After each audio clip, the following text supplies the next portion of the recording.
জুলাইয়ের গ্রাফিতির উপরে কালার করে সেখানে তারা গুপ্ত শব্দ লিখেছে।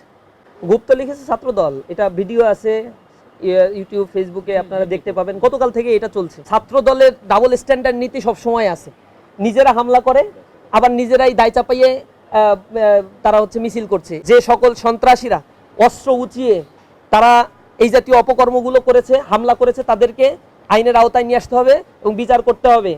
জুলাইয়ের শহীদদের উপরে দাঁড়িয়ে লন্ডন থেকে ফেরত এসে রাজনীতি করার সুযোগটা পেয়েছেন, মায়া কান্না করেছে আপনাদের রাজনীতির মূল নেতারা যারা এখন বড় বড় মন্ত্রী হয়েছে, যারা বলেছে ৭২-এর সংবিধান ছুঁড়ে ফেলে দিতে হবে, তারা এখন ৭২-এর সংবিধানের জন্য মায়া কান্না করছে।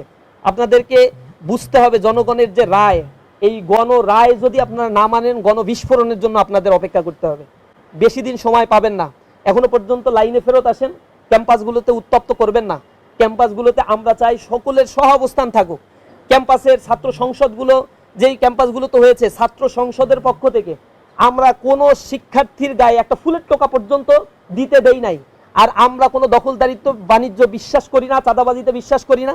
কেউ এটা করলেও ক্যাম্পাসের আশেপাশে আমরা এটা করতে দেব না। চট্টগ্রাম সিটি কলেজে জুলাইয়ের গ্রাফিতির উপরে কালার করে সেখানে তারা গুপ্ত শব্দ লিখেছে। গুপ্ত লিখেছে ছাত্রদল, এটা ভিডিও আছে ইউটিউব ফেসবুকে আপনারা দেখতে পাবেন। গতকাল থেকে এটা চলছে এবং তারা এইটা লিখতে পারে, এটা তাদের রাইটস, এটা নিয়ে আমরা প্রবলেম নাই। এইটা নিয়ে শিক্ষার্থীরা ট্রল করছে। গুপ্ত আসলে কারা, কাদের ভিতরে কারা গুপ্ত ছিল, এইটা নিয়ে তারা প্রচণ্ড পরিমাণে মর্মপীড়ায় ভুগেছে এবং আজকের ঘটনাটা এই কারণেই তারা ঘটিয়েছে।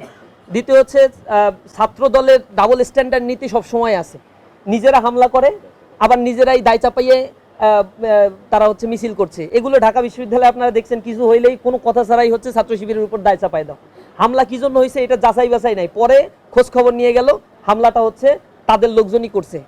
এই যে যেমন কুষ্টিয়ার কথা দেখেন, কথিত একজন পীর হত্যাকাণ্ডের ঘটনা ঘটেছে, সেখানে মামলা দেওয়া হয়েছে জামাত ইসলামী ছাত্র শিবিরের সাবেক কয়েকজনের নামে, জেলা সভাপতি ছিল সেখানে আমাদের একজন, তার নামে দিয়েছে।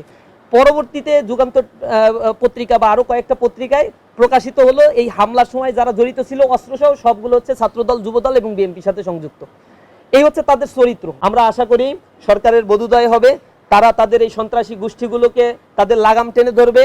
সন্ত্রাসী হামলা যেগুলো আজকে চট্টগ্রাম সিটি কলেজে হয়েছে তার সুষ্ঠু বিচার আমরা দাবি করছি এবং অনতিবিলম্বে যে সকল সন্ত্রাসীরা অস্ত্র উঁচিয়ে তারা এই জাতীয় অপকর্মগুলো করেছে, হামলা করেছে, তাদেরকে আইনের আওতায় নিয়ে আসতে হবে এবং বিচার করতে হবে। এরা ছাত্রদল করে, এদের বয়স অ্যানালাইসিস করার সুযোগটা পাইলে আপনাদেরকে জানাইতাম এরা কেমনে ছাত্রদল করে। আমার ভিতরে বহুত সংশয় আছে।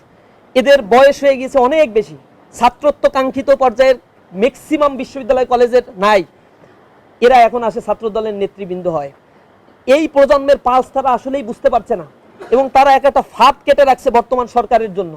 এটা বর্তমান সরকার যদি না বুঝে তাদের পরিণতি ভয়ঙ্কর হবে, যে পরিণতিটা কিছুদিন আগেই একজন ফ্যাসিস্টের হয়ে গিয়েছে।